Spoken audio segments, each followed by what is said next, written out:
Yeah, Hello, watch everyone. this movie. Hello, everybody. We gotta get started, I think. So this is Yeah, a Pokemon BL movie. Arceus Pokemon and the BL Jewel of movie. Life. I know some people say Arceus. I don't agree, and neither I does say this movie. Arceus sometimes. Nope. Moving You right say into Arceus, it. I say Arceus. Yes. Hello, you're our present. I mean, we're your presenters. You're Oh, our God. presenters. Nope. Uh-oh. I'm Dark Mrowlidash, she, her. I have seen this movie 1,000 times, probably. I also own this on DVD somewhere in there. More. I have, God, so many times with this movie. I personally, this was a dispute we had, I don't know why, don't think that Arceus would eat a chili dog. Oh, yeah. I can't see him do We it. did I have don't this think he would. argument. I think you're wrong. My favorite Pokemon, as pictured on screen, is Samurott, the glorious Lord himself. Look at that. Look. Beautiful. Elegance. So powerful. Precision. So beautiful. Power. So powerful. My favorite Pokemon game is Pokemon Coliseum. If you haven't played it, please do yourself the favor of going back and playing it. It's back Very when Pokemon games still had flavor, which they don't anymore. Yes. I wish I had stopped playing Gen 6. Shout out to my Gen 6 stoppers. Where you at? And personally, I miss PictoChat. I want to go back. Yep, me too. And hello, I'm Sludge, he, him. I've seen this movie as many times, chopped up into a little salad for me to enjoy, and I'll probably see it many more times. Personally, I think Arceus would eat one chili dog just to see what it's like, and then he would say, it's not for me. My favorite Pokemon is Chikorita. It was specifically the one pictured there, drawn in MS Paint. It was my very first starter, okay? And Chikorita's the best. And that's the one they gave me. He has brain damage. What? We can unpack it later. We can unpack it later, yeah. My favorite game, all I really need to say is my favorite Pokemon game is Pokemon X. And unfortunately, I did play Pokemon Legends ZA. And that's all I need to say about that. You didn't need to do that. I didn't need to do that. I really didn't. I wish I stopped. And I miss Flipnote a lot. I remember watching Sonic Do You Like Waffles animation on it over and over again. I don't know what that is, but you know what? I miss it too. Moving on! Before we begin, I'd like to point out that my analysis will be based only on 2 sources. The Game Freak leaks that were spread on Twitter, and the English dub of Arceus and the Jewel of Life. If there are other sources of Pokemon media that either disprove or support anything presented in this presentation, I don't know about them. I'm not a historian, I'm not an anthropologist, I'm not even a Pokemon lore expert. I'm just obsessed with this movie, and I'm here to gush my thoughts to you. And Sludge is going to be the one who comes at you with historical facts. I actually am a historian, an anthropologist, a Pokemon lore expert, and a surgeon.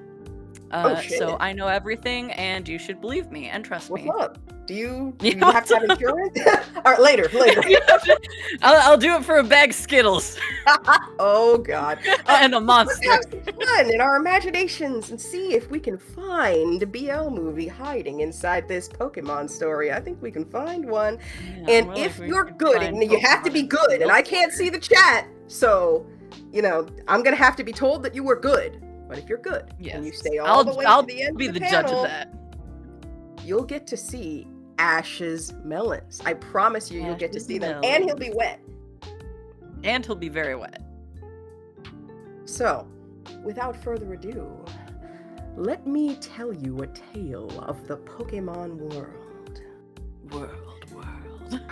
This story comes from the infamous Game Freak leaks that I'm sure most of you are familiar with if you're here. They're the reason why Typhlosion took that reputation hit a little while back, although, I'm just saying, I don't care. But if you don't know what I'm talking about, search for it after the presentation. Not yet, search for it later. The 2 stories specifically about Arceus, however, are going to be provided in the panel hangout channel. We're going to be reading an excerpt from them here, but in the fan discussion or whatever it is, the discussion threads, the entire stories are posted. You can go read them. Yes. So I want you to think about the story that we're about to tell you, not as leaked game documents, but as an in-universe legend that's passed down through the people of the Pokemon world. Listen well, and keep the story in mind as we proceed. There was a human man. What? One day, an injured woman collapsed in the land where the man lived. The man took the woman home and cared for her carefully. Eventually, the two fell in love, and when her wounds had healed, the woman became pregnant with 2 children. 2 children? Oh, amazing. 2 of them. Shortly afterward, the woman gave birth to twins. The woman then transformed into a godly figure and began to speak. I am the god, Arceus. I lived in a different place from here. However, I was driven here by my alter ego, the Titan. The Titan, as a part of me, cannot be killed by me. The Titan destroys and devours everything, and will descend upon this world someday. Until that day comes, please raise these children with care. The only ones who can kill that thing are those who possess the same power as me, meaning the powers of God, human, and Pokémon. These children. After speaking, Aus disappeared before the man.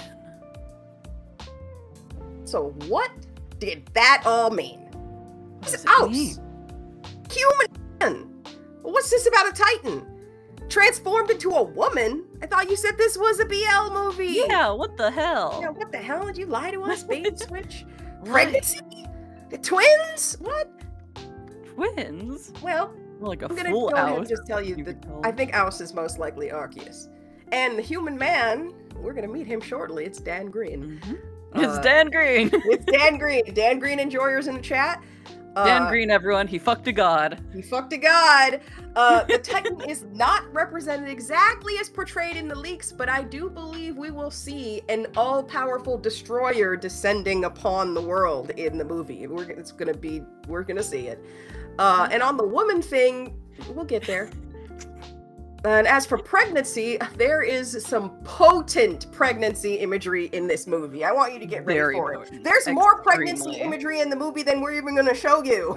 Just watch Way this movie. more. Yes, watch this movie for Mpreg. So, Someone's been more of a Dan Red fan myself. You play Dan Red, Dan Blue, or Dan Dan Red. Green. Dan Red. This person was like, no, I wanted to catch Electabuzz, actually. Personally, I'm a fan of Dan Yellow myself. That's the Dan I played. Only got into the games after the anime, I see. Oh, no, anyway, let's begin our look at the best Pokemon movie. And if you want to fight about this, we can do it after the panel. And Behind the win Dennis. after the Let's panel. go. We're going to be skipping around, and there will probably be plenty that gets left out, so please watch this on your own. We already said that. Here we go. Here we go.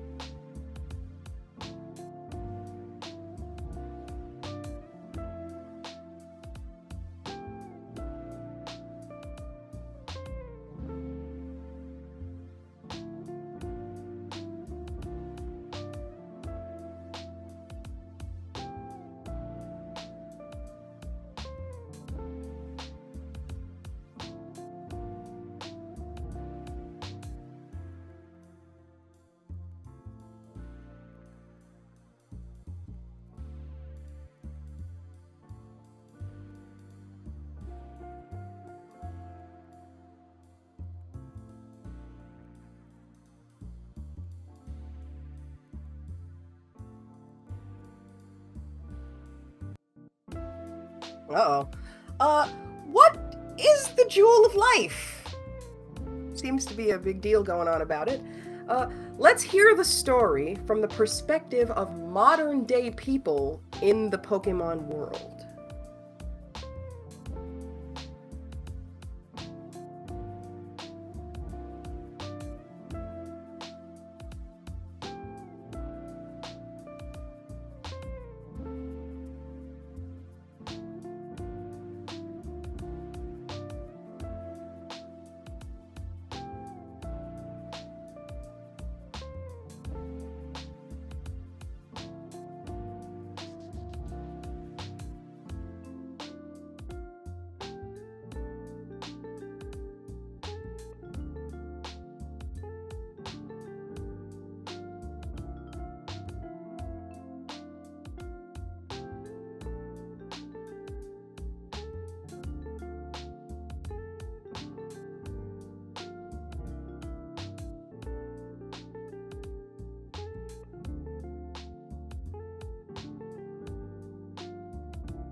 I love how, like, Brock shut himself up real quick. He was like, oops. Yeah, for real. Oop, oop.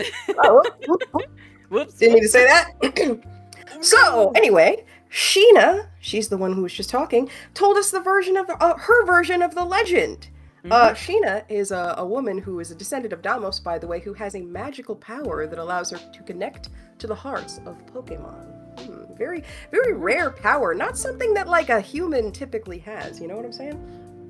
So Yeah. she tells a story in which Arceus is saved by her ancestor, Deimos. Deimos recovered the life plates after Arceus was wounded by meteors. But unfortunately, Deimos betrayed Arceus and now he's mad. Angie. Wait just a minute. Did you say he? Legendary Pokemon don't have gender? That's in the video game. I played the video game. Did you play the video game, Sludge? I think I played the video game, yeah. Yeah. Well, friends, I don't think that's exactly true. There are many observations about Pokemon in the video game world that ended up changing. Pokemon that were thought to be electric gained a steel type. Pokemon that were thought to be wholly normal type became fairy type, with more research.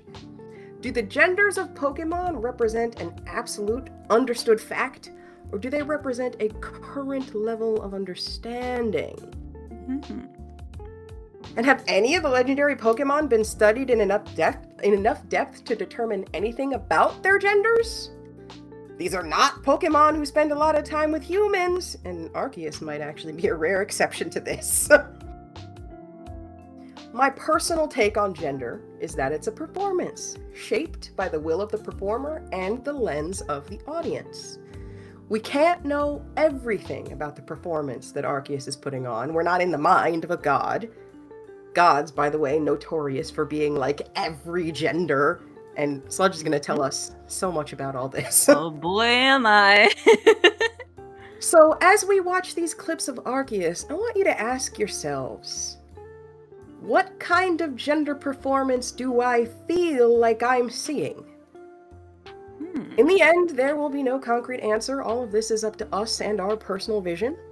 But I see something very masked in Arceus' performance, and I'm inviting all of you to partake in this viewpoint with me.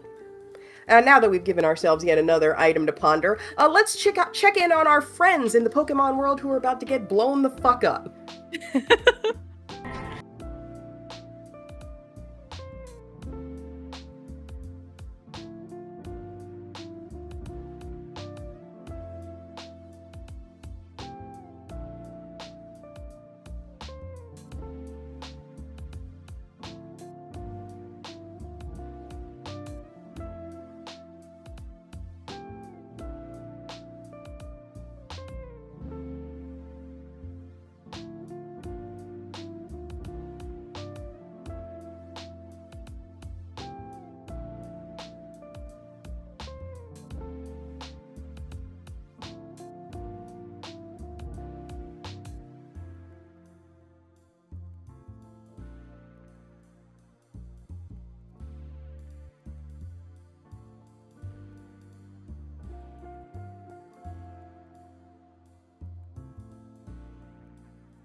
I don't know about that. Also, my throat hates me. 1 second. Didn't want to clear it during the cutscene. It was important. Comments while you say that. Shout out to God, my favorite gender. And what I'm hearing is raining down judgment on your enemies is mass coded. Also, I forgot how this is high key a terrorist attack. Can you terrorist attack the world you made? Like, we've all played The Sims. Like, is that a terrorist attack when you reform the town? I don't think so. Yeah, it's called self-harm. Whoa, not what I intended the panel to be about, but I guess we're here. We're here. It's an allegory. We're here. It's an allegory. He sounds it's like time for justice. It's time for justice. But can we talk about what just happened? Arceus sensed that Deimos was nearby and halted his attack. He stopped that shit instantly. Even after the intense feelings of betrayal and who knows how many years after dwelling on revenge in his pocket dimension, he stopped that attack upon just feeling like Deimos could be nearby. He does not want to hurt Deimos. He wants to talk. He wants to figure out why this happened. Yeah. And wait, how did Arceus sense that Deimos could be nearby anyway? Well, he just did. He's a god, I mean, obviously. I think there's more to it than that. The movie places some really clear limitations on Arceus' powers to sense things. And I'm going to be referencing scenes we haven't watched yet, so just hold on to this information for now. It will be backed up later. We're going to be going all over the place. So anyway, Arceus' extrasensory powers. It's proven in the movie that he can sense parts of his body. It's also proven in the movie that he can't sense if someone is lying, if someone has malicious intentions, if someone is under the effect of hypnosis, or that there's a giant fucking death trap in the ceiling about to fall on his head. Okay, well that seems like a really short list of things that Arceus can sense. And it is. But I think that's actually a vital piece of information for our theory about this being a BL movie, and an Mpreg BL movie at that. Mpreg fans, rise up! Mpreg fans, rise up! Mm-hmm. Let's fucking go! Let's fucking go, Mpreg fans! I'm imagining that everyone in the chat is popping off. I can't see it, but I definitely Yes, believe. everyone is popping off. We got a lot of cheering. We got some woo! Empreg! Empreg! A part of Arceus' body? Empreg. If Arceus can sense Sheena, and Arceus can only sense parts of his body, does that make Sheena a part of Arceus' body in some way? And if Sheena is a part of Arceus' body that Arceus gets strong Damos vibes from, does that mean Sheena is somehow made up of both Arceus and Damos? I mean, that's like logical, right? Sheena is attempting to atone for her ancestors' actions by returning the Jewel of Life to Arceus.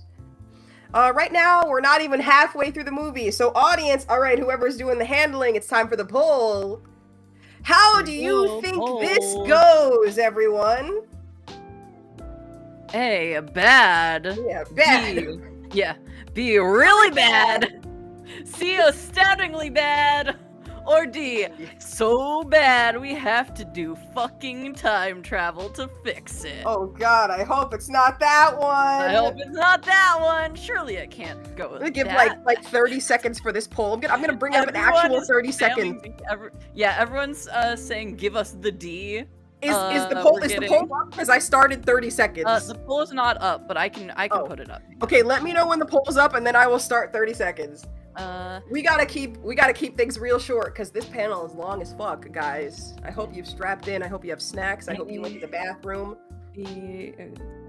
Also, if you go to the bathroom during the panel, you gotta take your phone in the bathroom with you. Otherwise, you don't see Ash's melons. I told you, you gotta stay through to the end. You think I'm not? See Ash's melons. Gotta stick with us.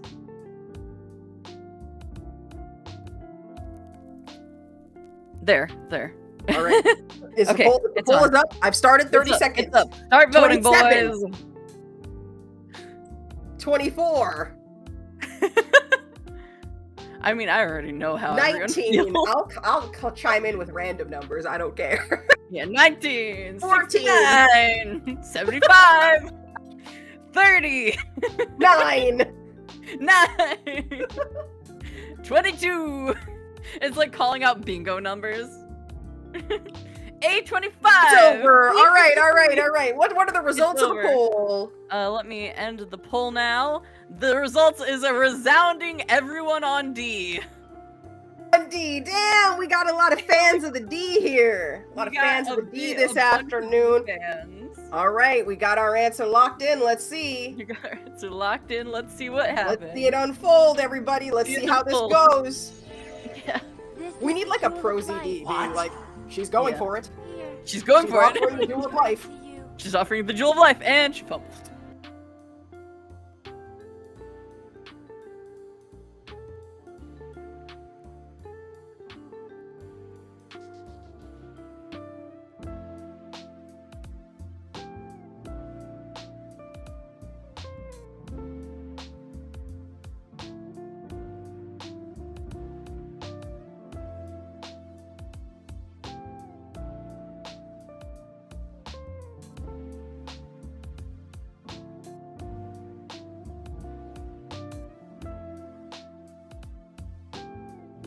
Ooh. We really need that prosy D being like, ooh, yeah, and the handoff, unsuccessful, incomplete. And she fumbled. Yeah. Congratulations! Congratulations, D lovers. The answer you was did D. it. Everybody gets the D, and also Everyone that's what gets Arceus got in the past. And we're gonna explore more of that story. And now he's pregnant. Oh, by the way, warning! If your favorite Pokemon, warning, Pokemon is Dialga, Palkia, or Giratina, look away now. I'm giving you a second to look away. Look away. Yes, look away. Hold your comfort plushie. Get ready.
so glad they didn't bring Kevin with him, because they Yeah. fucked this up enough.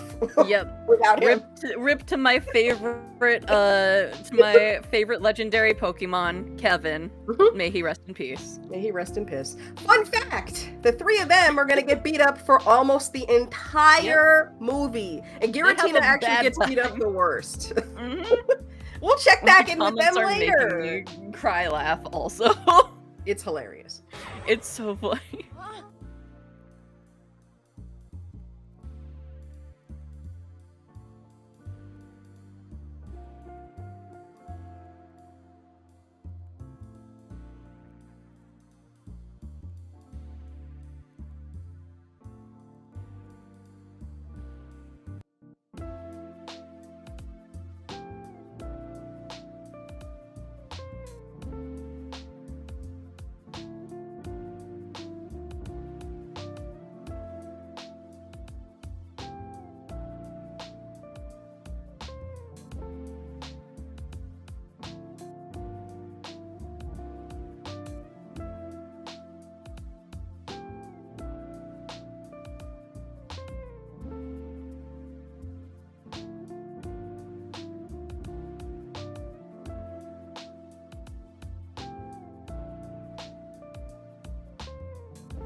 What kind of plan was that?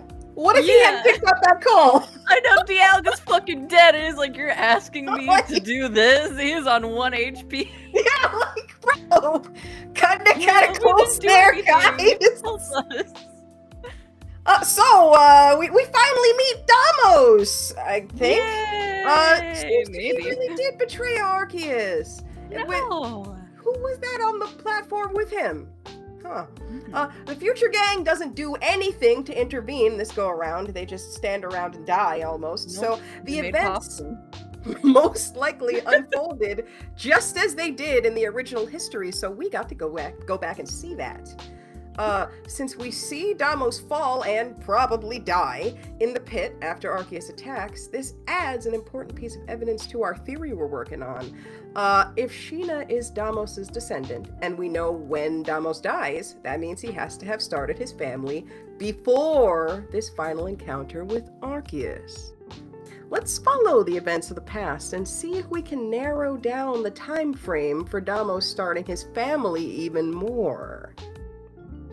So anyway, the future pals get thrown in jail on their second time travel. Oops. Deserved. It's what she deserves. No remorse. Yeah, it's what she deserves. Also, there is so much stupid that you guys are not seeing. Yep. Please watch so it. much. Please watch this movie.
Uh-oh.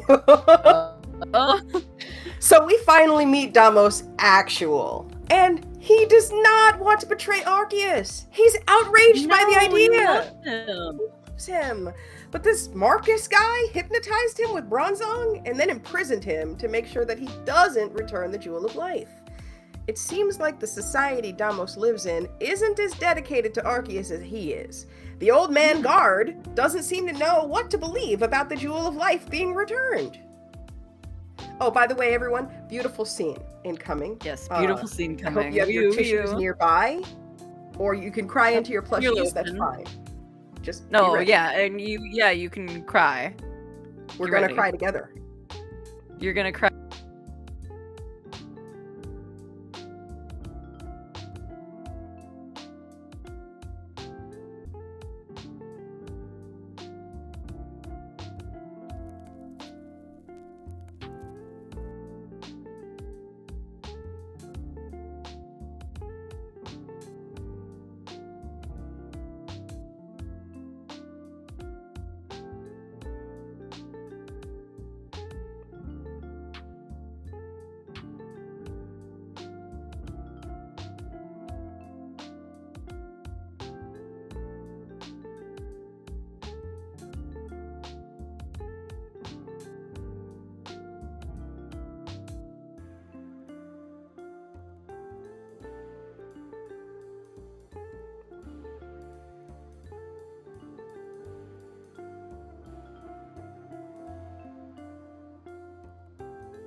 I'm not. I'm not. You are. I am crying. How You're do you crying. know? No. I'm crying. There's a lot to unpack here, but let's start with why I think this scene also narrows down when Damos starts a family. We're at the end of the world, folks, and Damos stands alone in the mountains, watching what he believes might be the end of all life. He says it out loud. We see that the rest of the humans and the Pokémon are hiding in the caves. Think about this from the perspective of a father. Would you be standing on a mountain all alone during a meteor storm of death? Or would you be in the caves with your partner and child? Not you. You're irresponsible. No. Damos. Yeah, I am. I would be up there. I feel like Damos would be in the caves with his partner and child trying to protect them. Or at the very least, if you wanted to witness the end of the world, wouldn't you want your last moments to be with them? Absolutely. I don't think this is particularly fatherly behavior that we're seeing from Damos in this scene. So from here on, I'm going to go ahead and operate under the assumption that at this point, Damos does not have a partner or children. I think that we're going to go with that. Yeah. So that means we now have both a start point and an end point to the Damos starts a family time frame. So let's go ahead and see if the movie's going to show us more of what Damos was doing during that time frame. But before we do, let's talk about Arceus's big, breedable energy. What's going on here? What is going on? Is everybody looking at this? We all see this? Huh. I think we're all seeing this, yeah. Yeah, big Is baby this belly, subtext? eggs. I think the text is more than subs. This is text. Yeah, this is text. Bonus assignment: watch the movie on your own. I've said it enough. This is Dom text. Oh, also, what if I told you that that's not even the most blatant pregnancy, Arceus pregnancy imagery that we'll see? Because it's not. Wait! I hear none of you say, because you're at CitrusCon. The leaked story said that Arceus turns into a woman to give birth. I can remember like an hour ago. I remember. Uh-oh. Maybe so. But let's consider what those leaked stories are in universe. The leaked stories are legends about godly Pokemon that have been passed down to modern times by humans. I don't have a degree in anything. Does Yowie count? If Shota counts, I got a fucking doctorate. Shout out to my Shotacons I've been talking to. But there's a few things that I've heard about old stories. I just heard this. They can end up erasing queer people. And what was actually depicted can get misinterpreted. And our good friend Sludge knows a lot more about this than I do. Perhaps. We're here. Welcome to my history hole. What is history hole? Okay. So, I sure do know quite enough of this. I've researched a lot for this panel. And honestly, first I'll just say a lot of famous family lines of priests / magicians / healers in ancient Japan were made by people having children with gods / holy beasts, like Abe no Seimei's story, for example. His father had sex with a kitsune, a white fox kitsune. And beasts in ancient Japan folklore are known to change into hot women, no matter the gender they actually are. So that could mean a lot of things. Maybe they are just changing into hot women to have babies with human men, or maybe they're just really sexy, non-gender specific people. But lots of old drawings and paintings got misinterpreted, and same with stories. So now it's just been kind of conglomerated into just hot lady seducing a man. So, like, the White Fox of Shinoda, Kuzunoha, which tells a story of a man saving a white fox from hunters, and then the hunters beat the shit out of him for that. But while he was laying there, a woman came out of the forest and helped him back to his home, and she stayed with him and nursed him back to health. And then they fell in love as she nursed him back to health, and they eventually had a child, and that child ended up being Abe no Seimei.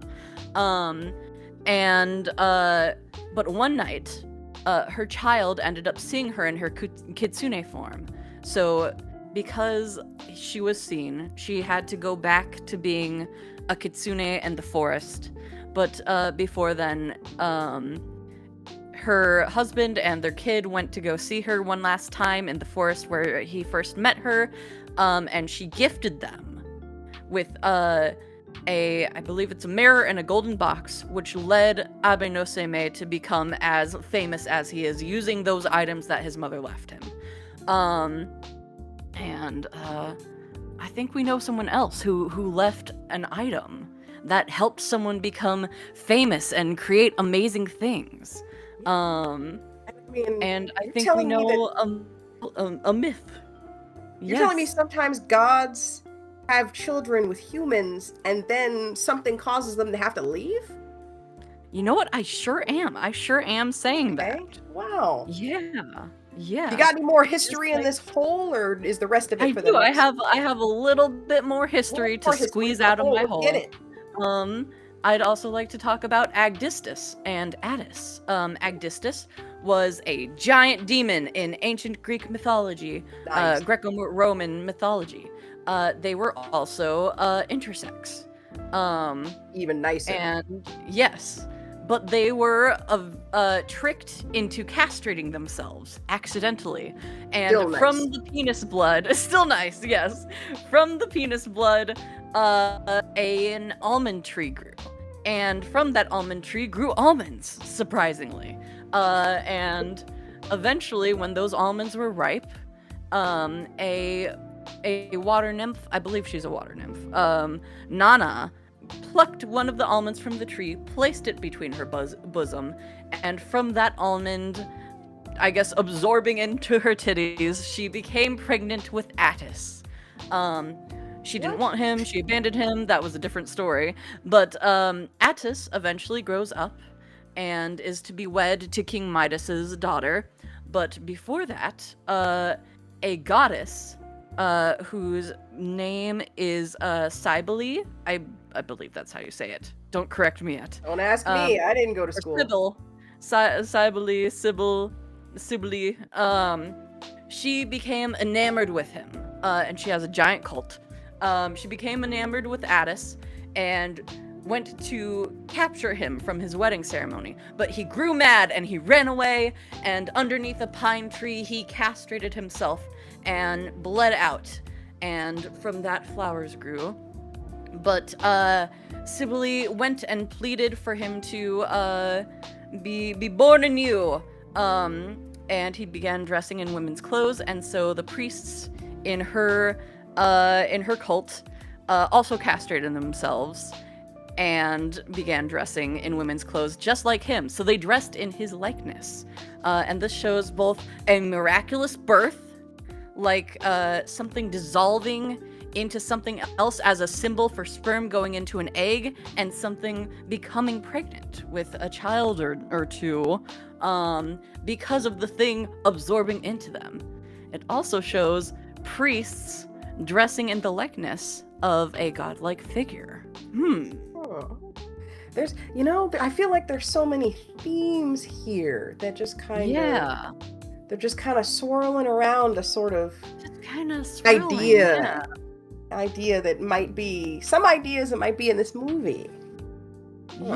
Just so much to think about. Audience, you got thoughts going in your head. This panel was intended to make you think. Yes. It was also intended to make you ship this, but ship and wake up your brain a little. ship and think. We're getting on the Ship thinking and ship. We're getting on the thinking ship. Oh no, the ship of thinking. We gotta bail out the water. No, it stays. We stay wet on our ship. The children. All right. Let's not get too distracted. Did we reach the end of? Did we bottom out in the history hole? Yeah, I think we've completely bottomed out in my history hole. For now, you'll get another history hole later. It's nice and roomy now that there's nothing else in here. Oh, let's head back into our panel slides and say that Yes. we're in a privileged position here. We can take a look at both sets of details. The ones that are in the present, it's actually 3 sets of details. We got the leak stories, we got the present, and we've got the past that we're visiting thanks to Dialga, who's currently getting beat up. So let's see what kind of story emerges when we start blending all these details we have together. Now, this is my take. Of course, we've just learned about all sorts of other takes, and because we're on the thinking ship, you guys are going to have your own, and maybe we'll have time to share them at the end. But I definitely think that Arceus transformed into a human capable of giving birth. I don't believe that he became a woman. I don't believe he saw himself that way, or that Deimos perceived him that way, and there are reasons that I think this. I believe that Arceus would transform into the type of human that Deimos found most attractive. Okay, yeah, sure, makes logical sense. But how are we supposed to know what kind of person Deimos is into? That's not in the leaks. No, it's not in the leaks. But I do think that information is in the movie. Put a pin in this one. We'll be coming back to it. But for now, let's move on to the scene that named this movie.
All of the Arceus and Deimos scenes are so soft and sincere, and I just can't. Okay, I can't. I'm not crying, I swear.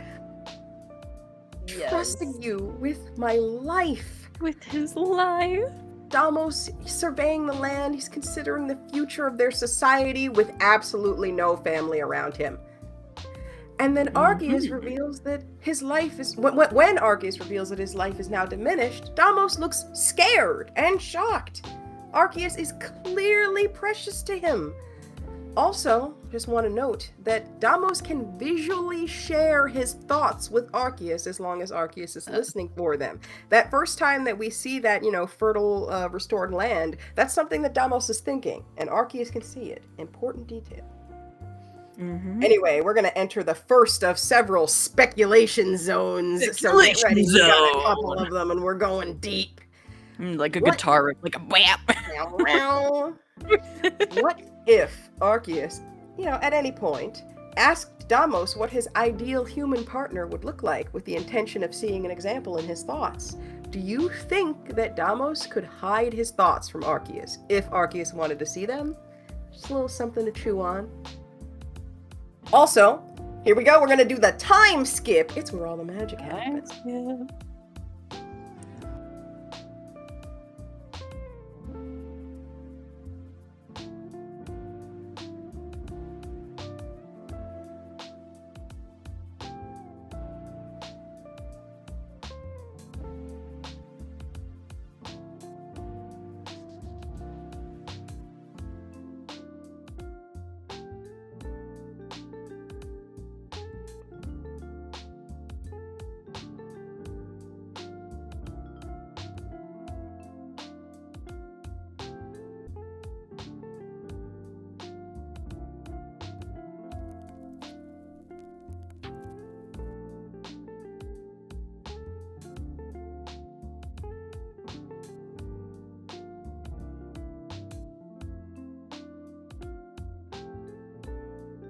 His enormous gratitude. Very enormous gratitude. Okay. Now, I put in a still image of this because I want everybody to take a look at this. We see here a restored, revitalized land, right? But what else do we see? Cultivated fields, houses. We see Deimos walking through human construction. As I just said, cultivated fields and houses. Did the Jewel of Life create these things? I don't think it did. I don't think the Jewel of Life creates houses. I think it just makes the land more fertile. People had to work together to create the restored Machina town, and it likely took years. And all throughout that time, Arceus stayed in the human realm right by Deimos' side. Friends, I think this is the time where Deimos starts his family. The events are off screen, but we know that Arceus stayed with Deimos. Deimos, a human man, found an injured god and then brought him home. Perhaps he cared for Arceus carefully, and perhaps the two fell in love. And perhaps when Arceus' wounds healed, he would become pregnant with 2 children. The movie doesn't show us any of this directly, but the details we do know are adding up. Anyway, welcome back. Welcome back to the speculation zone. Speculation zone. No, we can't do that. We can't afford that riff. We can't afford that riff. At the end of the video clip, Arceus finally leaves the human realm after staying for some time. Well, why? He'd already observed much of the land restoration. Why not stay until it was finished? In the leaked story, the god Aus transforms back into their true form once the twins are born and then departs. Arceus said to Deimos that his life was diminished by giving the Jewel of Life to humanity.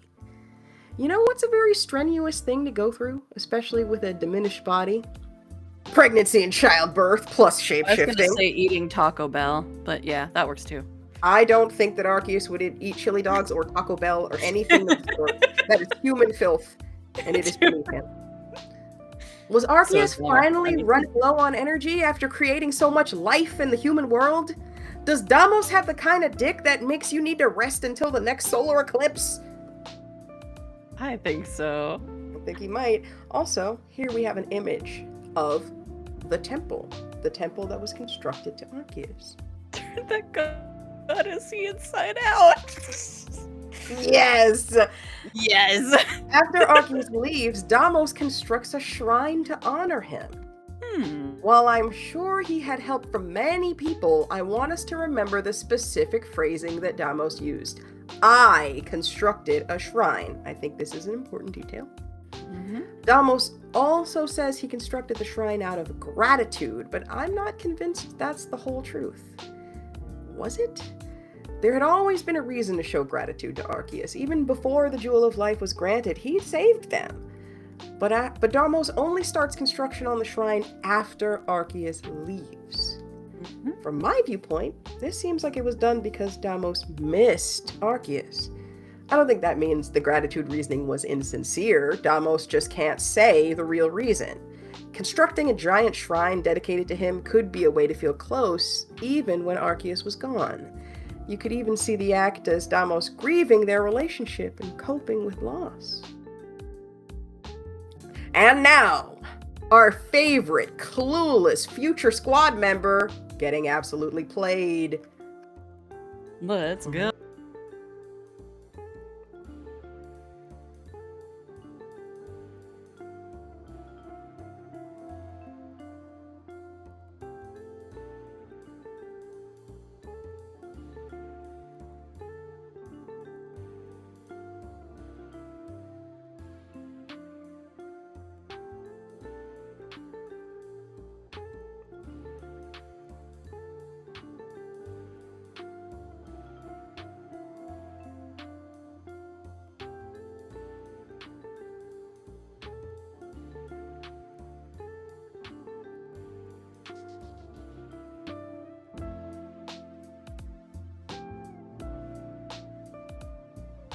Sent the dumbest people on this mission. That's the dumbest people. This is why you don't send kids to fix the past. Oh no, dude. I just want to send Team Rocket. Yep. Anyway, guys, I think it's about time. Let's talk about Marcus. Marcus. Why are you doing this? I want to point something out about his beautiful little tiara. What are we seeing here when we look at this? Like, yeah. Some parts of it line up perfectly, other parts of it just kind of evoke the imagery, but like, chat, I want you to really, really absorb. What do you think his tiara symbolizes? I'll give you a hint. It's on the screen. It is. It sure is on the screen. Sure is on the screen. The night sky. That's right. That's right. Congratulations. If this isn't some Arceus-coded regalia he's wearing, I don't know what it is. So, who is this guy? The movie isn't exactly clear on his role other than villain. I hope that wasn't a spoiler. Sorry if that was a spoiler for anyone. So it's up to us to dive into the details a bit more and see what we can observe. Yes. Who is this guy? He's the only past human wearing clothing that is more decorative than functional. Those robes are gorgeous and they are not for farming. Also, he's wearing a tiara that looks like Arceus, and he's encountered and only ever seen within the shrine to Arceus. And keep in mind what I said about priests dressing like gods or demigods. Dress like they're gods. I think that Marcus's role is similar to that of high priests or shrine maidens or other types of attendants to the gods. Marcus is Arceus's representative in the mortal realm. Wait, what? But he's trying to kill Arceus! We just watched him trick Sheena into helping him do it! Well, who would choose to be the high priest of a god they're trying to kill? That's crazy! And why would they keep that god symbol on their head after devising that plan? Like, what? You're talking hogwash. Yeah, you're talking hogwash. Well, welcome back to the speculation zone, because Deimos is the one who ordered the construction of the shrine. Remember? He said, I constructed the shrine. And in the jail cell, when talking to the future squad, Deimos refers to Marcus as his underling. So if Marcus is both an underling and a high priest, then I think Deimos is the one who appointed Marcus to the role of high priest. Could Marcus have adopted that fancy outfit after putting Damos in jail as part of his, like, I'm seizing power and now I'm getting a fancy outfit. It's possible, but I don't think that's what's happening here. Specifically because of his Arceus regalia. I don't see Marcus putting a symbol of Arceus on his own head as a part of his plan to kill Arceus. I think that Marcus's outfit, his robes, pretty tiara, and all of it were created for him by Damos, either by his own hands or it was his vision that was given to crafters. Almost And certified fashionista. Yes, certified fashionista. I think that Marcus's role is just another part of an idea I touched on earlier, that the shrine is really Damos's way of coping with loss. If the shrine to Arceus was created to cope with loss, it could also be seen as a physical substitute for Arceus in Damos's life, something he could use to hold on. And to embody the spirit of the shrine, Damos chose a beautiful man, and then put him in beautiful robes, and then adorned him with symbols of Arceus. Look at that. Look at that waist. Look at that waist. Hourglass. Look at that, man. Look the at that man. only person that we meet in the past who has red eyes, by the way, just like Arceus does. And also a snatched waist. Okay, Damos, we see you, we get you. Ooh, Finally get a promotion, you have to dress like your boss's husband. That is some sexual harassment. Anyway, deep speculation, though. We're going deep, everybody. Let's picture a possible scenario. It's going to be wild, but go with me. Damos. Arceus harassment. Anyway, great. I love that. Whoever that is, you get a gold star. Yeah, thank you, Maze and the Haze. Gold star. Damos, spiraling into despair and longing for his god husband, builds a shrine as the only way to feel closer to him. When it comes time to appoint someone to embody the spirit of the shrine, Damos doesn't take the role himself. He doesn't change anything about his outfit or take any religious role that we see. Why? Because the shrine is a place where Damos can go to experience Arceus. That's something he can't give himself. Instead, he appoints, as he calls him, an underling and dresses him for the part with the finest clothing that we see in their society. Now, this is important, everyone. I want to ask you all a question. Do you think Damos would put a golden circlet with the symbol of Arceus, his most beloved, on just anyone? Think about it. No, that's right, no. He would choose the most beautiful person in the entire village, from his point of view. Someone who would not be capable of fulfilling his desire to see Arceus again, but would allow him to pretend. Remember when I said that I think the movie is going to reveal what Damos finds attractive? Here we are, I told you I would explain it! Yay! And this is also why I don't think that Arceus transformed into a woman. I think Arceus looked into Damos's mind, and then transformed into a beautiful man, capable of giving birth.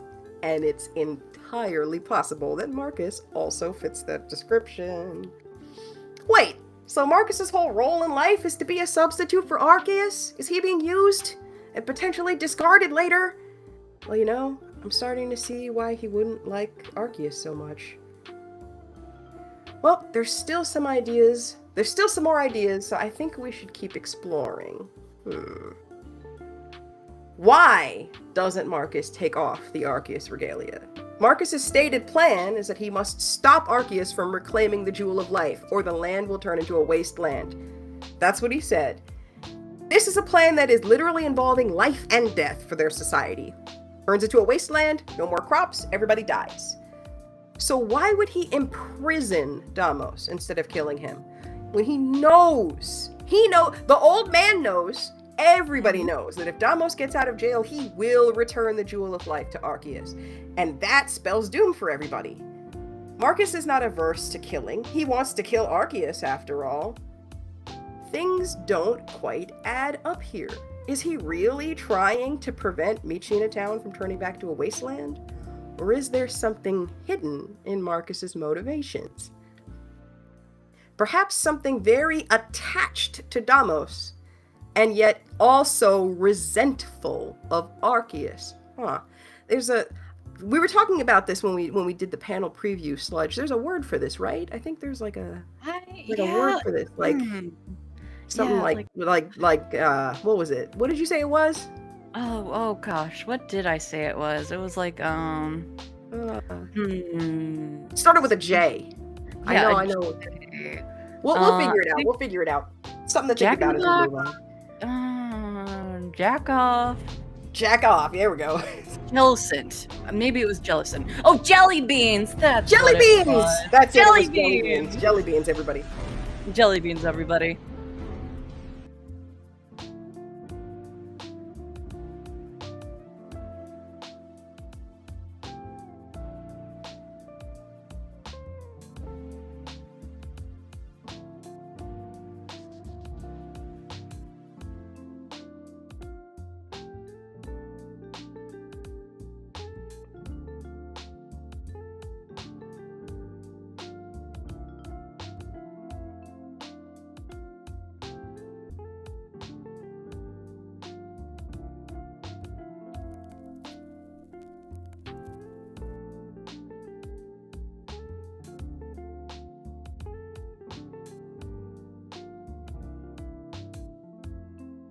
This happens to her every time.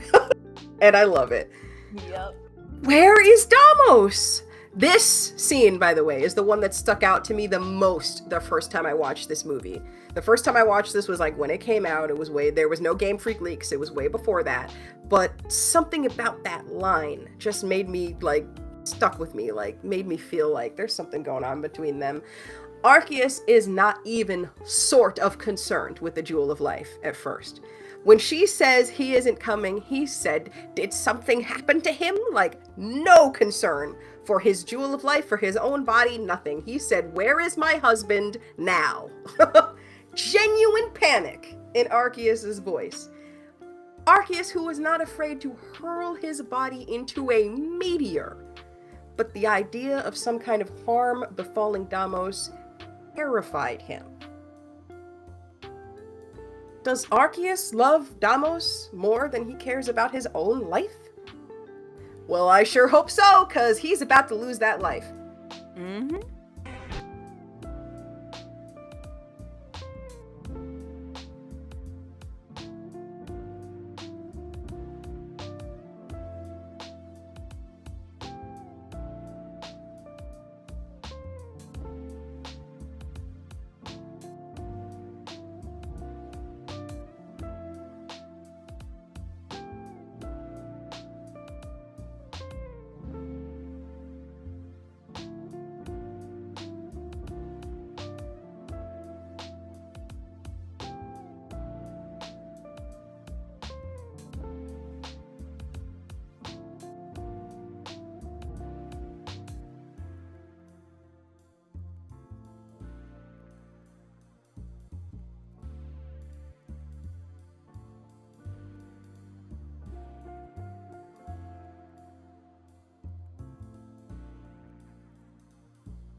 Marcus's evil plan is corrected thanks to the guidance of the future children, and now he knows how to kill Arceus. Things are looking dire for our heroes and our ship. But Deimos to the rescue. Deimos and Sheena's power is to connect to the hearts of Pokémon, and they share that. But how come Deimos and Sheena can connect? Aren't they both human? Does the power work between people who possess it? Or could Sheena in some way be more Pokemon than your average human is? Perhaps she had a Pokemon in her more recent ancestry. It's just something to think about. Also on the topic of Deimos wondering why he didn't realize Marcus would betray him, it's because pussy makes you make bad decisions. Sometimes it happens to the best of us. Pussy will lead you where you wouldn't go with a gun. Like a god's egg.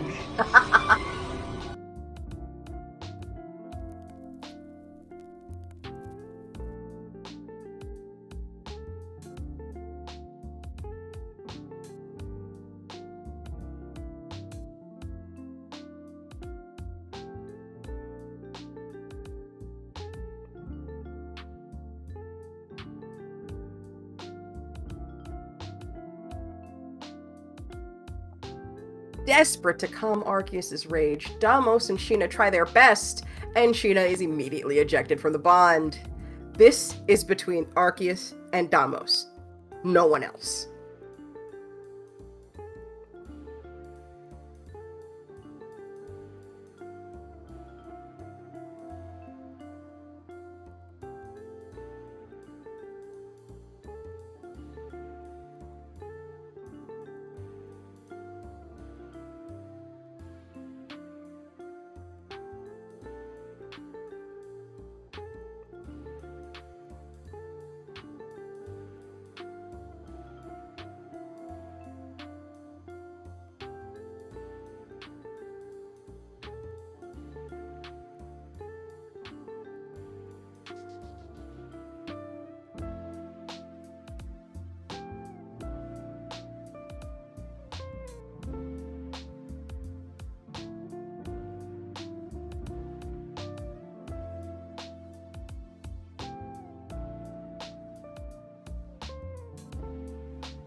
This scene is everything. It is so everything.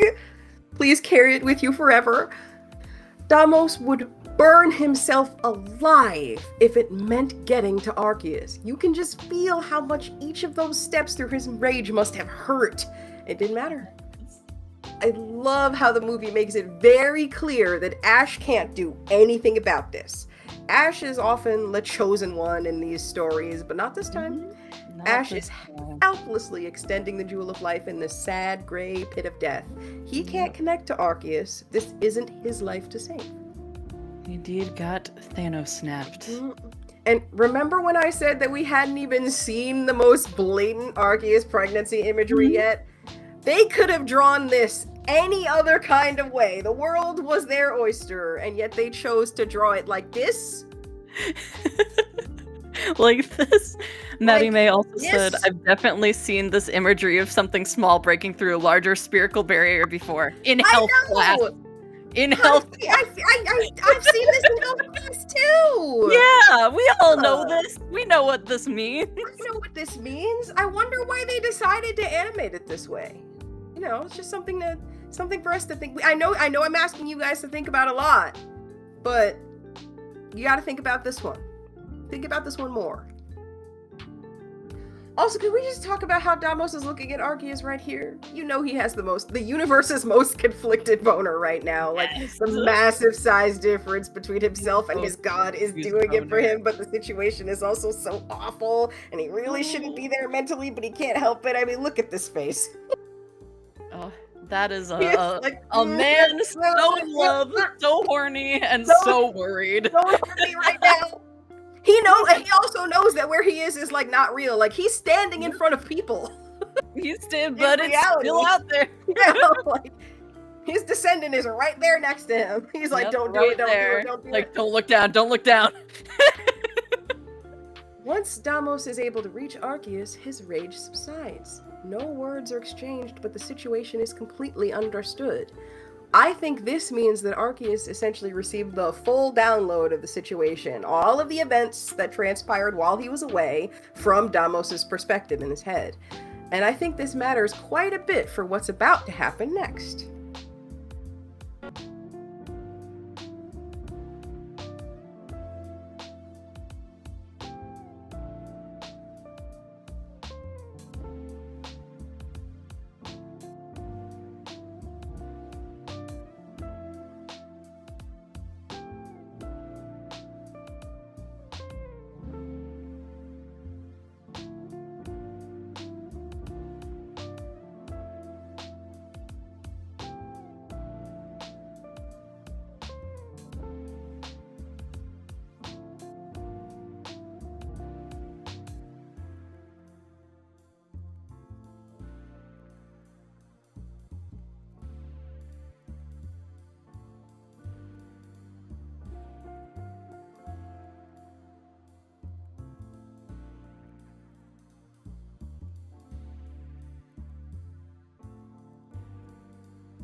Being said, Arceus forgives almost everyone. Almost everyone. Almost everyone. Now, I haven't seen every Pokemon movie or story, but I feel like when someone does something wrong, but for a good reason in these types of stories, like, their punishment isn't often death, it's losing their power and then learning the error of their ways. Like, that seems like how a Pokemon story would handle that, right?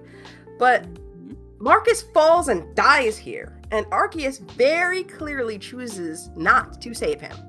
Also, just the way Marcus says, "This is the end for us." Oh, yep. Yep. Which us are we talking about? Yeah, Marcus? which us is this What do you mean about, by us? Marcus? The way he says it implies just two people. Mhm. Which two people could that be? So if we're assuming that Arceus got to see all of the events leading up to this in Damos's heart, what did he see from that perspective that made him decide not to save Marcus? If Marcus's plan to get rid of him was truly born out of love for his fellow humans and for ensuring the land continued to thrive, wouldn't Arceus have some pity for that pure but misguided soul? Guys, we're going into... This is beyond the deep speculation zone, okay? This is the big time speculation zone. So, hold on to your chairs, get your butts in. Imagine a scene we never got to see. Marcus in a fit of rage and jealousy. That was the word! Jealousy! Oh, darn it. I really thought it was jelly beans. I was almost there. Screaming! Imagine him screaming at Damos after he's imprisoned him that he'd destroy his precious god. That he'd make Damos come to his senses. That he'd free him and the lands from that Pokemon's corrupting will. Because clearly this Pokemon had twisted his mind and made him obsessed. It's not all that different from what Bronzong, Marcus's Pokemon, is capable of, and he's very familiar with it. What if Marcus thought he was saving Damos, saving them, and the people, of course, but most importantly, what they would have together? He just needed Arceus to perish. He needed him out of the way. And then Damos would only have him to love. He would look at him and actually see him for once. Of course, we're only imagining this scene because we do not get to see anything like this. But it's certainly food for thought. It's something that I came up with in my head, and who knows what you'll come up with when you watch this movie. And if you're looking for a little more to this meal, just take a look here. Just ponder that, just for a second. The only thing remaining on the ledge after Marcus falls to his doom is that golden circlet. Everybody falls into the pit. Arceus stops time. And then he pulled everybody back up. That means that Arceus saw Marcus falling during that stopped time, and he used his power to pluck the circlet off of his head and set specifically that item back up on the ledge without Marcus. Like, your tiara doesn't fucking come off. Like, that didn't come off when he was falling. That got put back up there. Why? Yeah. FYI, we have 30 minutes left. Nice. All right, let's motor. Let's motor! I think this lends to the idea that the circlet was made by Deimos as a symbol of love for Arceus. And I can imagine that when he pulled all the events that he'd missed in his absence from Deimos' mind, he saw Deimos creating it. Dreaming, maybe he saw him dream of the design, maybe he saw him gather the ore, maybe he saw him working a forge, I don't know. And I think that when Arceus saw Marcus about to take that labor of love with him into whatever realm awaited beyond, he said, absolutely not. He didn't deserve it. So he snatched it off of his head and let him die without it. Now, is that what actually happened? No one can say for sure. But now you have some new ideas to take with you. Mm-hmm.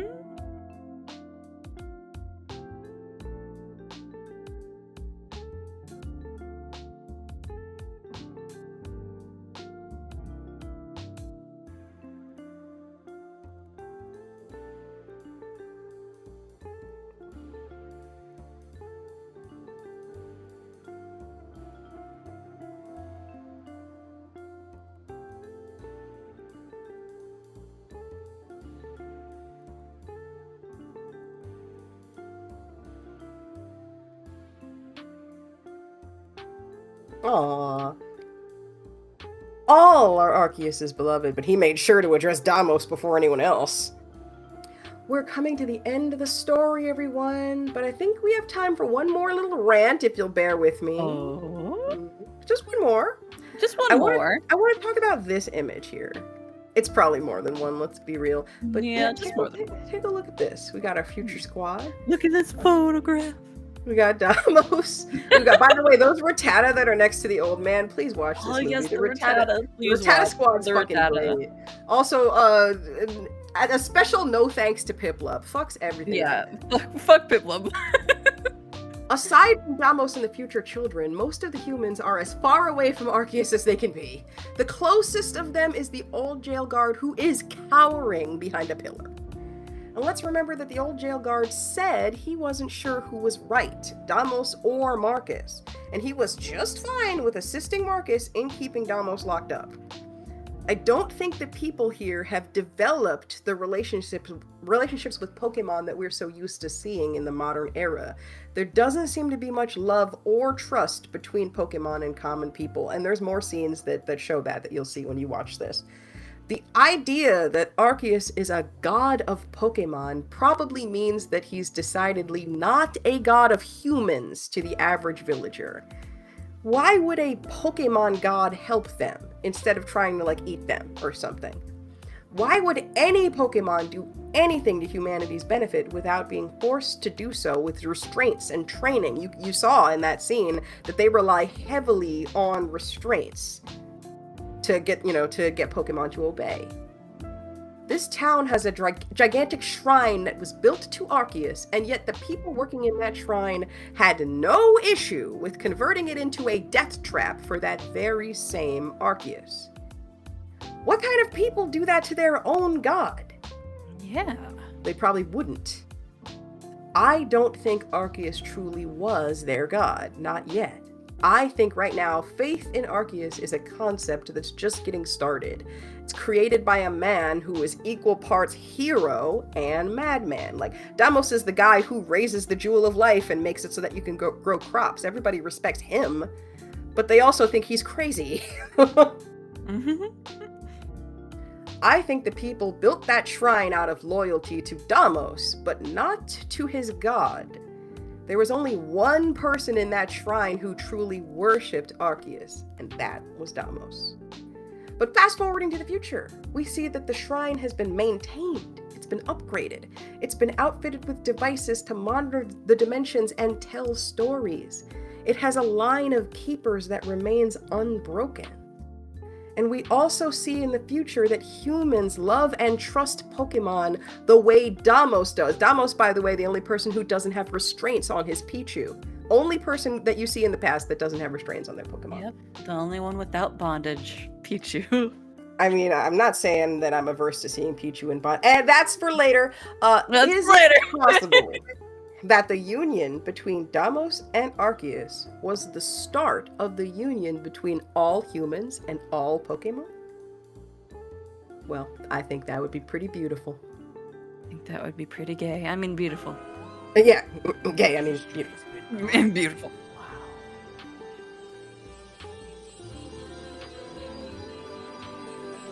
Well, shout out to these fuck-ups. Yeah, shout out to these fuck You didn't even get to see what they were doing, but trust me, they were fucking up. They were fucking up. Gay and beautiful are synonyms. So true.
Arceus explains that it took the work of people and Pokemon to restore the Jewel of Life. I mean, to destroy the land. Well, we're reading the wrong line.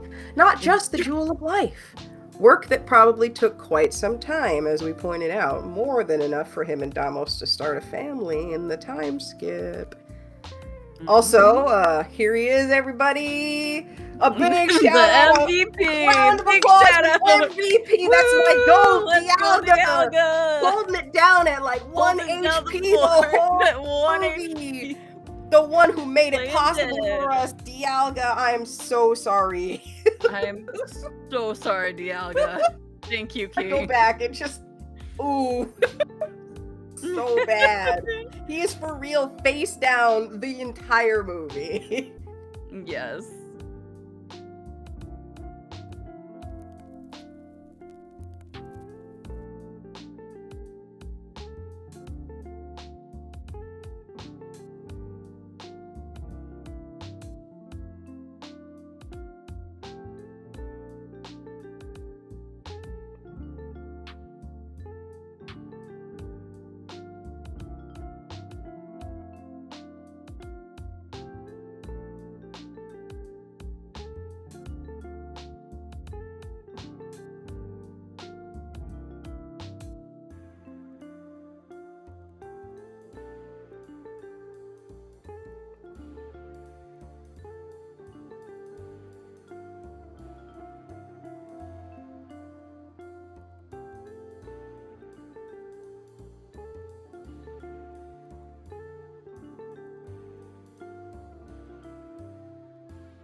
Oh, I love that scene.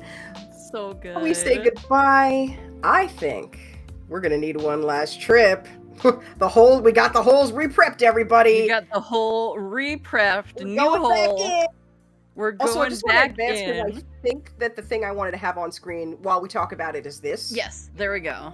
Okay, so Back to the history hole. Hello, everybody. Welcome to my hole again. It's Back. refilled, restocked. So about this image, first of all, is, as you can see, everyone kind of doesn't have the clothes they had on when this happened. As you can see, it's been changed throughout the years. The ancients, like it got interpreted through the the lens of the society that made it. Exactly, interpreted through the lens of the society that made it. As we can see, Brock is wearing something completely different. So is Misty. Not Misty, sorry. My brain fucking fried. Damn. Dawn. I forgot her ass for a second. Dawn's wearing. They've turned Dawn's outfit into this long skirt. Even Ash has something completely different on. He's wearing sandals? Yeah, he's wearing sandals. Ash got his toes out in this plaque. So as you can see, past events can be interpreted very differently by different lenses of society. That just happened, sorta. Yeah, that just happened. And also, like earlier, as we saw, Marcus dressed like a god for somebody else. And as I said before, a lot of a lot of mystical and oh gosh, what are they called? Mystical and holy beasts are transform into more feminine forms to have children with humans. And we definitely saw some of that. Humans love those feminine forms. Human love feminine form. Shout out to my feminine form enjoyers. Yeah, shout out to my feminine form enjoyers. But also, since this takes place in sort of a Greco-Roman ancient city, back then the almost most ideal form was usually a very androgynous masculine figure. And so I think not only taking from Damos's own mind, Arceus could have taken from the society itself his form, been like, this is what humans like, so I'll transform to fit into what they see their gods as. And so that's how he could have developed his form more. And because he wanted to create with Damos, he made that he made that a possibility. Because he is basically mainly not omnipotent, but he can create like a lot of things, and so he can mold his body and change his form and gender to fit whatever he needs to. So in this moment, he fit it to the time and to his partner, and also like depicted in Greco-Roman mythology, two varying versions of the same myth can happen. Like we have that in the discussion thread. Yes, exactly. I have that in the discussion thread. Dionysus, who in some myths was raised as a girl in his youth and once grown still remained more beautiful than a woman, said to give Aphrodite a run for her money. But in other regions and places, myths portray him as a pot-bellied, bearded man that's drunk all the time. Both beautiful, honestly. Both beautiful, but both very different depictions by different regions and different people and different times. Just like what we might be seeing here with the movie versus the leaked myth. This could be from someone else's eyes. Because I assume most people didn't get close to Arceus like Damos did. So they would have probably only seen him from far away, even in human form. Like 50 people saw the events of this, max. Exactly, yeah, 50 people saw the events of this max. They probably just saw him up on a fucking mountain, and people were like probably squinting at the sun up there like, wow, that's a pretty woman, I think. It could be a cloud, I don't know. Damos is hooking up with the hottest woman I've ever seen. Yeah, Yo, for real, what does she look like? Or cloud. Well, she's wearing clothes, and she's really blurry.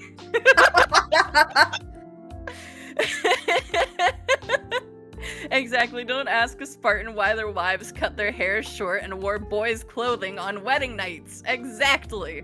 I'm asking. Exactly. Yeah, I'm asking. She certainly has very large hips. Why is her neck so long, though? Why? What are those things protruding from her waist? Why is she on all fours? Hey, that's just how big the wedding ring was, okay? Don't worry about it. Yeah, that's how pretty how big the wedding ring was. Damos, your wife's tail is beautiful. Wait, your wife's tail is beautiful. I love her hooves. How shiny.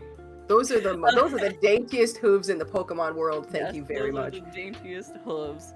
And like earlier, I like I'm saying, gender can be very speculative in ancient myths, just like this shows. Like with Sybil slash fuck, I forgot his name. Slash, you say? With Sybil slash Agdistis. That's fucking right. Remember Addis, his dad, who castrated himself, is also his wife that he is like the consort to. Yeah, the demon and the cult leader. Shout out, same person. They just trans their gender by accident, honestly. And this is basically a form of a genderless being becoming a whole new gender. Just like Arceus maybe could have been. You said I invent new types, I invent new genders, I do what I want. Yeah, I do what I want. Dick off, gender out, fuck you. And like Japanese myths, like Toyotama Hime, who is the dragon princess. She fell in love with a human. And she basically she had a child with him, and when she was pregnant, she told him not to look at her while she was giving birth, to leave the little shack place that she was giving birth in, the birthing shack, and to not look until she was finished. And of course, her husband promised, but he got so worried about her that he had to peek in, and what he saw was a giant dragon writhing around in pain while she gave birth. And Toyotama Hime was so embarrassed afterwards, and she said, "You broke your promise. I can't be with you anymore. I have to go back home." And so from the land, she went back to the Dragon Palace underneath the sea, and she closed the gates that would let people travel from underwater to the human land. Ladies, if he breaks his promise, kick him out and change the locks. And change the locks, exactly. And so he was left with the child and with her sister, who took care of the child, and he never saw her again because he broke his promise. And that's kind of what Arceus did as well. Gave him a child. He broke his promise, though, under hypnosis. Note that. It wasn't even his fault, left really. Forever. Yeah, it wasn't really his fault. Left forever. Yep, left him forever.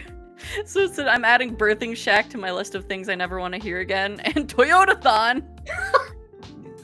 We celebrate Happy Honda Days in my household. Yeah, we celebrate Happy Honda Days here, sorry. Birthing shack to the list of things I want to hear every day. Amazing. Yes. Yes, where my birthing shackers at. Yeah, where my birthing shackers at. What is happening? There's a lot of myths about holy beasts falling in love with humans and sharing their power with them. on like some type of condition.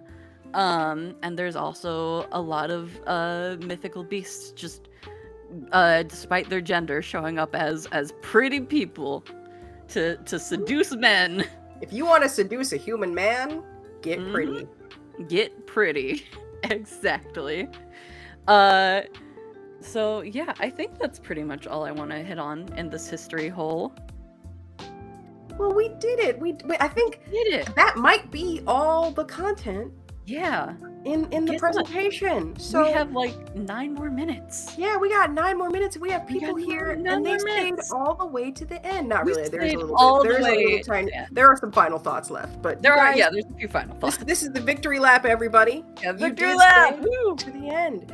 Only now, after this whole ordeal, does Arceus consider himself a part of this world. He said it. He said, "With great joy, I'm now a part of the world." The first time Arceus left, he had been building a world based on a promise with a man he loved.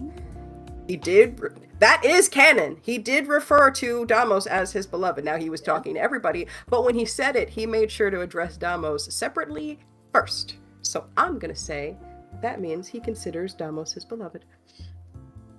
That world that was built based on that promise was unfinished. It was a work in progress. The world he left was fearful of him, like it was afraid of all Pokemon, and the world didn't love him back. But now, here in the future, or the present, however, he sees a world thriving, one where humans and Pokemon love each other, just as he and Deimos did. Arceus is a part of the world now, because this future world is a place where he can be someone equally deserving of love and respect. And yet he still leaves. I think we know why. Chat, I think we know why. I think we know. Arceus understands now that he will not find Deimos here. But wherever Deimos' soul resides, I know that's where Arceus is going. Absolutely. The end!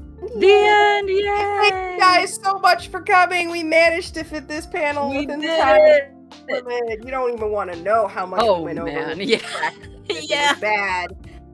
It wasn't great. But now we actually have a little time to spare, so hey, pat yourselves on the back. You made it, and it's time for your reward, everybody. We're gonna see Ash wet, and we're gonna see his melons. We're gonna see his melon.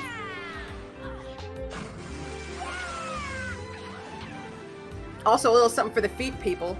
I know you're in here. Here you go, feet people. Yeah, here you go, feet people. Here you go, feet people. Derogatory. I'm sorry. I love my feet people. Yeah, we love you, feet people. We love you, feet people. We love you, feet people.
There's his melons. There's his melons. I told you. I don't lie when I tell you what you're getting. Mm-hmm. But the beginning of this movie is really cute, and it shows one of the things that I find really funny about all Pokemon movies is that they always show like all the Pokemon that the protagonists have, and then as the movie unfolds, they don't use any of them. Nope, they're just gone. Are we also, falling? I also have something. Are we falling? Well, Staraptor is on break, I guess. Yeah, Staraptor's smoking a cigarette over there. Don't worry about it. All right, well, I think that is the end of the presentation. Yep, click to exit Yep. presentation. If you have any questions, we have about 5 I'm minutes. gonna stop streaming so that I can look at the chat. Yeah. For the first time. I also have something to share, so you're just Ash's in time. big naturals. Yes, Yeah, please Ash's share. big naturals. I also have something to share. I made an in memoriam post for my favorite Pokemon that died in the movie. Kevin? Here it is. Is it Kevin? It's Oh, please star it. Thank you.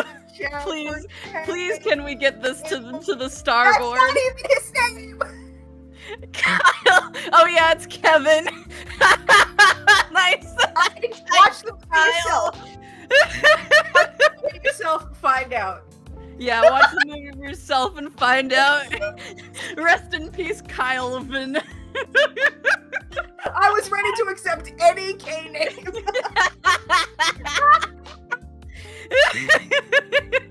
I'm just scrolling up the chat.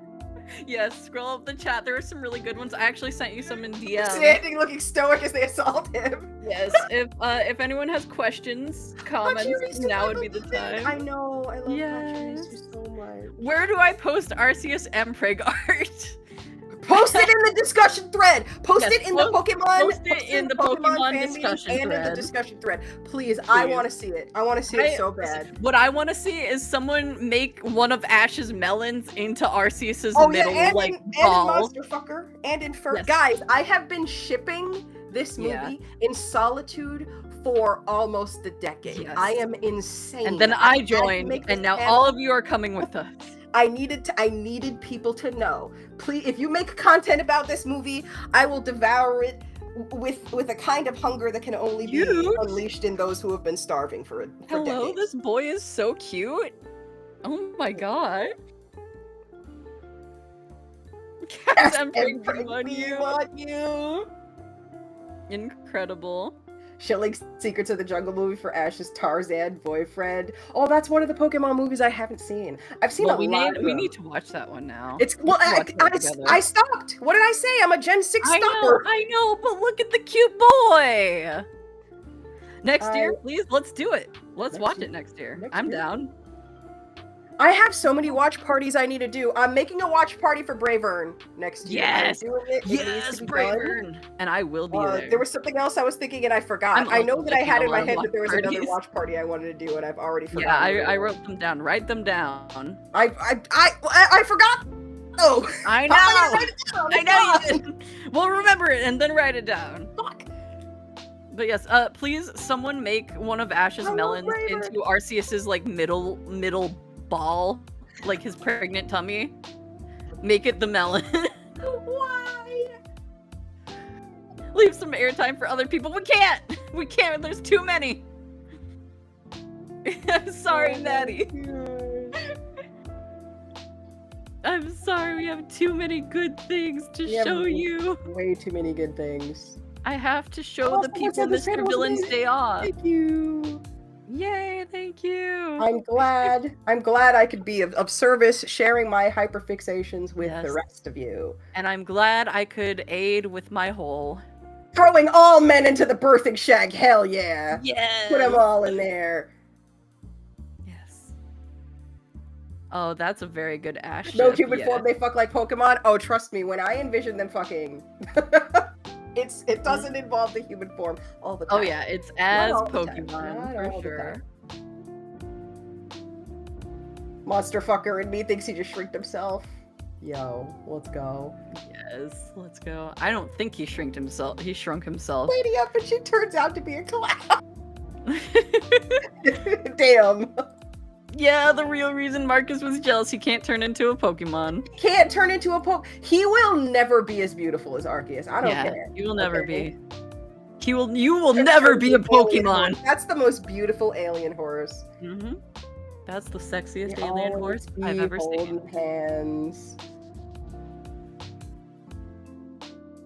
Next year's citrus theme is the birthing shack.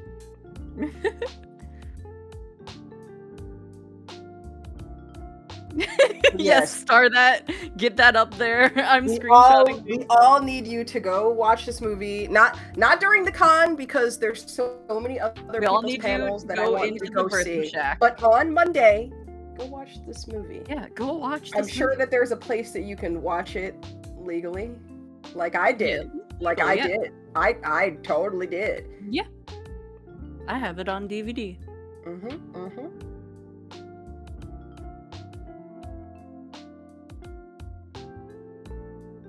Or Mpreg, yo, actually, for real. Yeah.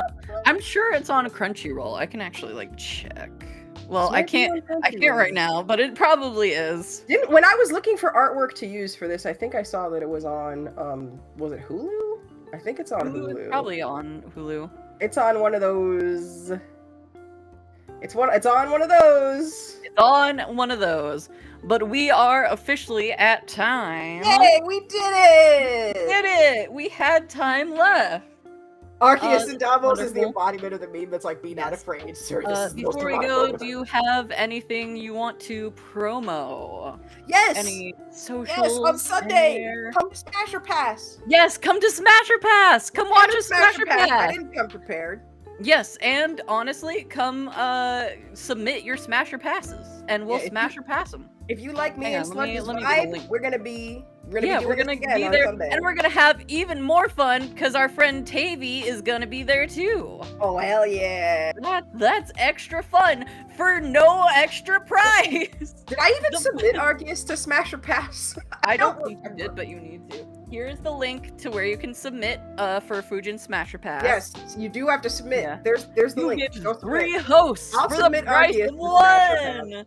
And we will be at the end. We'll be picking our 3 favorite characters, one for each of us.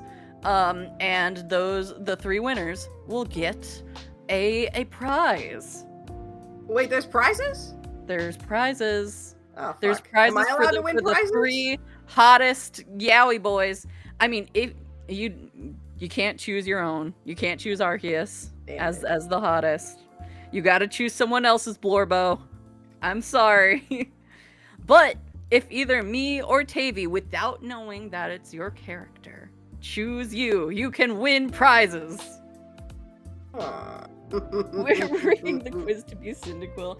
Yeah. So I gotta submit a whole bunch of wet ass dogmen to this thing. Yeah, you gotta submit Waterboy. Honestly, if you submit Waterboy, you win. Damn it. That's how it is. I don't want to do that. Yes, submit as many as you want. Yes, submit as many as you want. We may not get to all of yours, but we'll try to hit 1 from everybody. And I also have a server if you want more of me. It's where I post my my PNG tuber progress. It's where we watch stuff. It's where I game. I yell at you. It's a great server. Yeah, I'm there. Oh, I also have to do the disclaimer real quick before I send this. This server is not related at all to Gunami. To CitrusCon. Sorry, to CitrusCon. This server is not related to CitrusCon or its sponsors at all. It is not. This is my own thing. It's my own little PNG tuber area.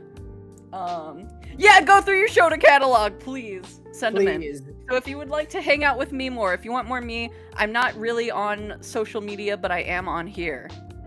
Yeah, exactly. Sludge yells at you while I yell at Sludge. Yes, that is how it is. But we are a little over time, so I believe it is our time to go. Hey, whenever they kick us out, I'm done. That was all. You got all my slides, guys. We did it. We actually did it. I'm really surprised that we made that under time. Amazing. That's a Pokemon miracle. Yeah, that is a Pokemon miracle. Thank you, Arceus. And thank you, everybody, for coming to this and listening to us yap. This was so much fun. Thank you for listening. Bye-bye. Bye. Bye. Beautiful people, goodbye. Beautiful people, goodbye.